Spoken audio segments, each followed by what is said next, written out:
ఈ పోస్ట్ చదువుతున్నది ఆడవారైనా సరే దయచేసి స్కిప్ చేయకుండా చదవగలరు. ఎందుకంటే సెక్స్ అంటే బూతు కాదు. సెక్స్ గురించి బహిరంగంగా మాట్లాడడం తప్పు కాదు. ప్రతి మనిషి తనకి ప్లేజర్ ఫీలింగ్ ఇచ్చేదానిని ఇష్టపడతాడు, పెన్ ఫీలింగ్ ఇచ్చేదానిని వ్యతిరేకిస్తాడు. ప్రపంచంలోని 99% మందికి సెక్స్ అనేది ప్లేజర్ ఫీలింగ్ ని ఇస్తుంది. 1% ఉన్న నపుంసకులకు తప్ప. ఖుషి సినిమాలోని భూమికలాగా ప్రతి ఒక్కరూ నాకు అమ్మ ఇష్టం, ప్రభాస్ ఇష్టం, చాక్లెట్ ఇష్టం, పెసరట్టు ఇష్టం అని చెబుతారే తప్ప నాకు సెక్స్ అంటే ఇష్టం అని ఒక్కరూ బహిరంగంగా ఒప్పుకోరు. ఎందుకు? ప్రకృతి ఇచ్చిన గొప్ప వరమే సెక్స్. దీని గురించి నేను ఎన్ని విధాలుగా అయినా వివరించగలను. జీవితంలో ఎప్పుడు పిజ్జా తిన్నని వాడికి బర్గర్ ఇచ్చి ఇదే పిజ్జా తిను అంటే వాడు నిజమేనేమో అని అదే తింటాడు. ఎందుకంటే పిజ్జా రుచి అతనికి తెలియదు గనుక.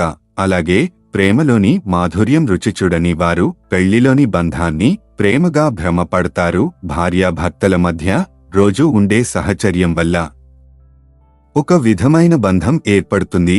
అది ప్రేమ కాదు, కాని ప్రేమ అని భ్రమపడతారు. ఒక కుక్కతో కలిసి కొన్నాళ్లు ఉంటే ఆ కుక్కతో కూడా సాన్నిహిత్యం ఏర్పడుతుంది. ప్రేమ అనేది అలా కాదు.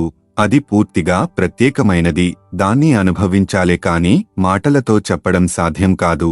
ఇద్దరు గొప్ప ప్రేమికుల మధ్య సెక్స్ చాలా గొప్పది.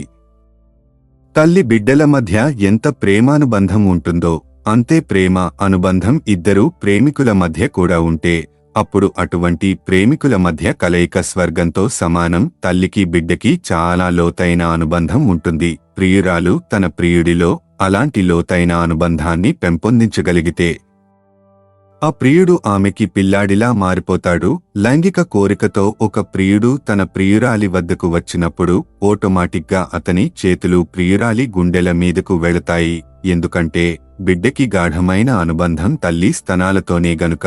ప్రియుడికి గాఢమైన ప్రేమ పొంగిపొర్లితే అతను తన ప్రియురాలికి కొడుకైపోతాడు. అందుకే లైంగిక సంపర్కంలో ప్రియురాలి చేతులు ప్రియుడి తలని, అతని జుట్టుని సవరిస్తూ నిమురుతూ ఉంటాయి. అది కూడా తనకు తన బిడ్డకి సంబంధించిన జ్ఞాపకం. కానీ దురదృష్టవశాత్తు ప్రపంచంలో చాలా మందికి ఈ స్థాయి గురించి తెలియదు. ఈ స్థాయిలో జరిగే సెక్స్లో వాళ్ళిద్దరికీ అమోఘమైన భావప్రాప్తి కలుగుతుంది.